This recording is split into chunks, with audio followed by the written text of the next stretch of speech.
Olá, alunos! Aqui professor Pedro Moreno para mais uma aula de Geopolítica e Atualidades aqui na telinha. Obrigado pela sua companhia, você aí da sua casa, acompanhando os principais assuntos que monitoram o Brasil e o mundo aqui no nosso canal. Bom, hoje a nossa aula é sobre fundo eleitoral e nós começamos com essas belas imagens aéreas da capital federal. Aí a Praça dos Três Poderes, o Palácio do Planalto, o Congresso Nacional, a Câmara e o Senado, ali a esplanada dos ministérios mais ao fundo.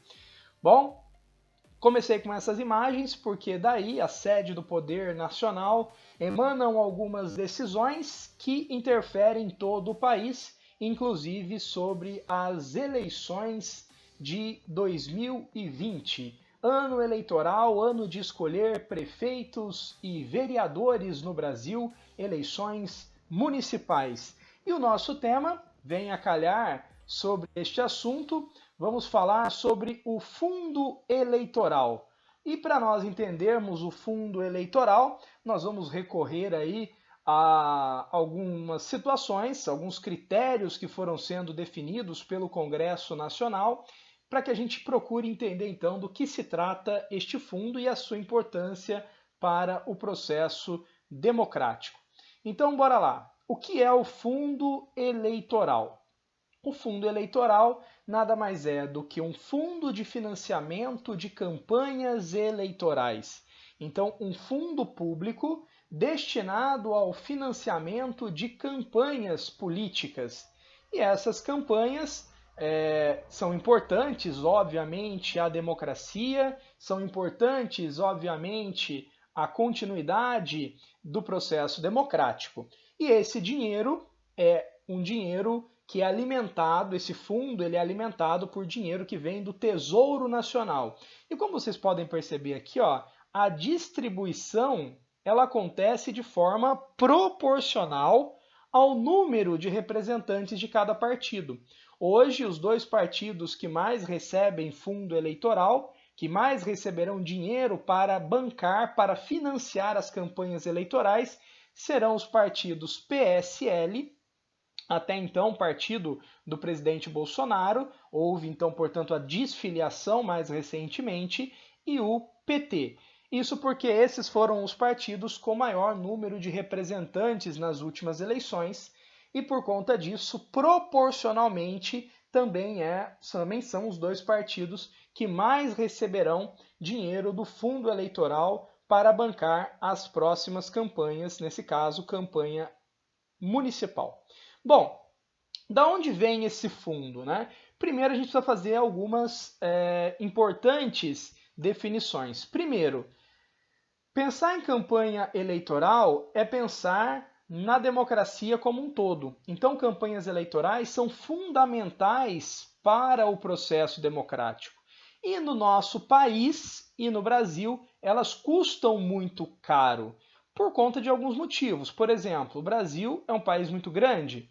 Então você pega, por exemplo, um deputado federal, ele tem uma vasta área para cobrir. Então você pega uma campanha à presidência, é uma campanha muito cara, que tem que chegar a todos os estados brasileiros. Uma campanha de senador tem que chegar a todo o estado, é uma campanha cara para chegar a milhares de pessoas dentro dos estados ou falando no Brasil de uma forma geral. Sem contar que, dependendo da situação, ele está competindo com centenas, dezenas de candidatos. E o serviço de propaganda, o serviço de marketing, por si só, já é bastante custoso. Bom, dito isso, a gente chega lá em 2015, quando o Supremo Tribunal Federal proibiu a doação de pessoas jurídicas às campanhas eleitorais. Então, empresas não poderiam doar para partidos e candidatos. Sem contar que esse era um dinheiro importante para as campanhas, bancava aí quase 75% do total dos gastos que eram declarados ao Tribunal Superior Eleitoral. Então, sem esse montante, sem esse dinheiro, o Congresso Nacional cria em 2017 o fundo eleitoral, um fundo público para bancar campanhas eleitorais a nível nacional. Como que esse fundo funciona? Qual que é a base do seu funcionamento? Ele tem, como nós vimos lá naquele primeiro slide, uma destinação proporcional aos partidos. Mas, na verdade, são 4 regras principais, tá? Regras definidas pelo Tribunal Superior Eleitoral. Primeiro, 2% do valor total é dividido entre todos os partidos que têm registro no TSE. A segunda regra, 35% é dividido entre os partidos que tenham ao menos um representante na Câmara dos Deputados.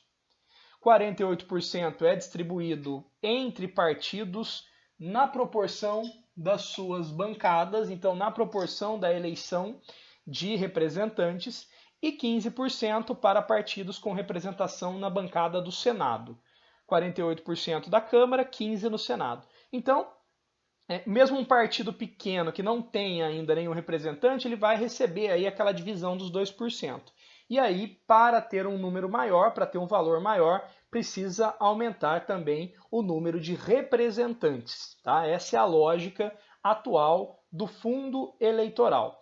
Bom, para esse ano, para 2020, nós estamos falando de um montante bastante significativo, 3,7 bilhões de reais para ser distribuído entre os partidos políticos para bancar, para conseguir aí, financiar essas campanhas eleitorais. Para a gente ter uma ideia, em 2018, esse número foi de 1,7 bilhões de reais. Porém, faltou dinheiro, porque se a gente pegasse todos os gastos que foram declarados na eleição, olha isso, gente, como uma eleição é custosa ainda no Brasil, chegando aí a 5 bilhões de reais os gastos total. Esses são os gastos divulgados, os gastos que foram compartilhados e declarados pelos partidos políticos à Justiça Eleitoral. Então não houve uma compensação. O que acontece é que mais atualmente o presidente Jair Bolsonaro aumenta esse fundo em 1,86 bilhões. Então, o que a gente chega aqui nesse valor de 3,7 bilhões somados àquele 1,7 que já havia sido implementado na eleição de 2018. Então, a gente tem um gasto de 5 bilhões aproximadamente, tinha um fundo de 1,7, agora nós temos um fundo de 3,7 bilhões para as eleições municipais de 2020. Tá? Há uma discussão, há uma questão lógica, tudo sendo feito dentro da legalidade, mas há uma questão de moralidade, inclusive, que é discutido entre os partidos políticos, porque nós vivemos num período de extremo contingenciamento, corte de gastos, grandes fatias do orçamento sendo contingenciadas, sendo cortadas, inclusive afetando setores fundamentais como a educação, as universidades públicas, enquanto a gente vê essa grande fatia indo para financiar campanhas eleitorais. Atenção, não é um juízo de valor, porque, repito, as campanhas eleitorais são base da democracia, são importantes para o exercício democrático, para que os eleitores conheçam seus candidatos, para que os eleitores conheçam suas plataformas de governo, para que os eleitores tenham familiaridade com os seus candidatos. Então isso é importante, a campanha eleitoral é fundamental. A discussão está dentro deste montante que chega a quase 4 bilhões de reais. Né? É bastante coisa, é bastante dinheiro. Bom, vamos ver algumas experiências pelo mundo para entender como isso acontece em outras partes do planeta.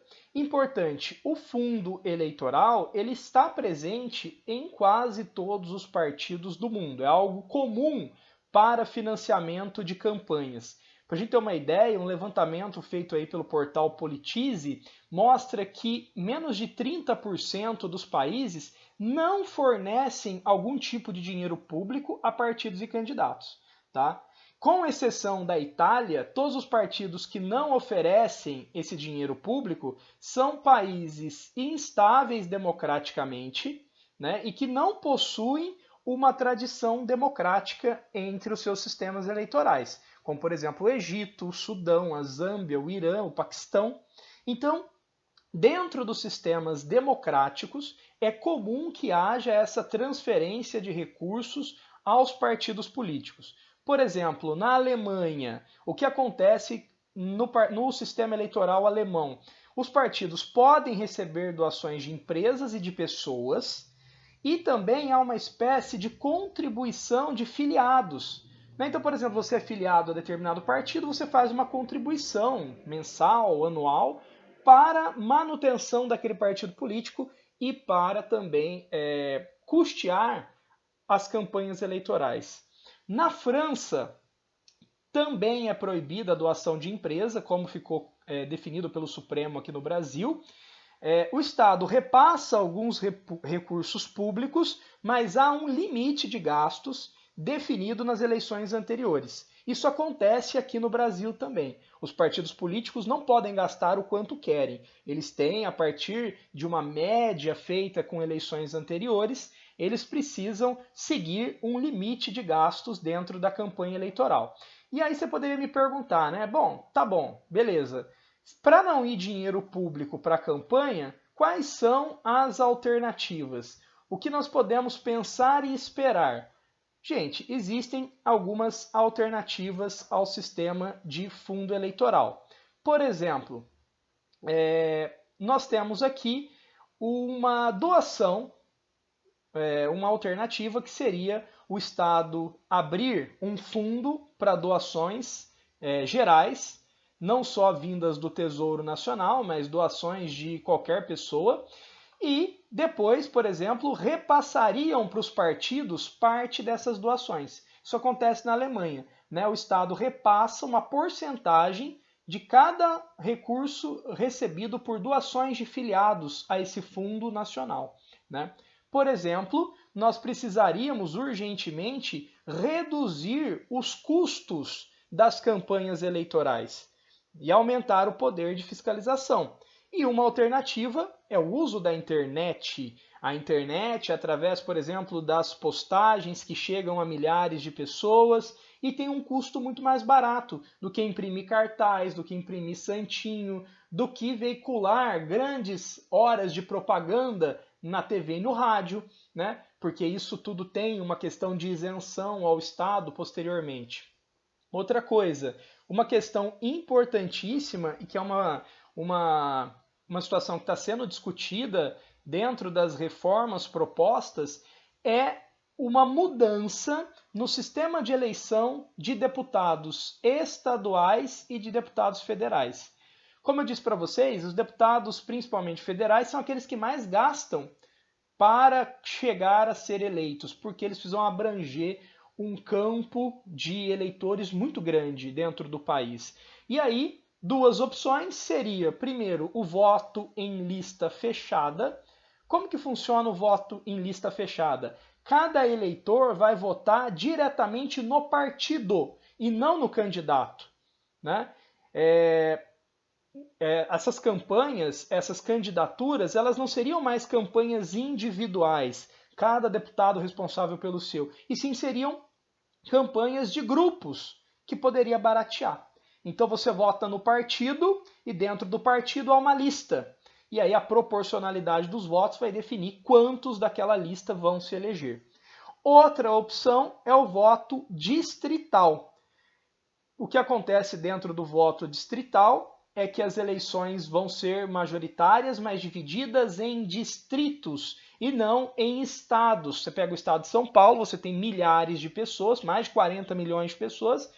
O deputado, para ser eleito, precisa abranger o maior número possível. Agora, se você restringe e divide dentro do estado de São Paulo áreas distritais, então você cria zonas eleitorais, você cria distritos aqui dentro do estado de São Paulo, você vai tornar essa eleição mais barata, vai precisar alcançar menos eleitores e, portanto, gastar menos recursos, tá? Essas são algumas das saídas, algumas das soluções que podem ser pensadas e implementadas para diminuir os gastos com as campanhas eleitorais e, portanto, destinação de menos recursos desse fundo para as campanhas.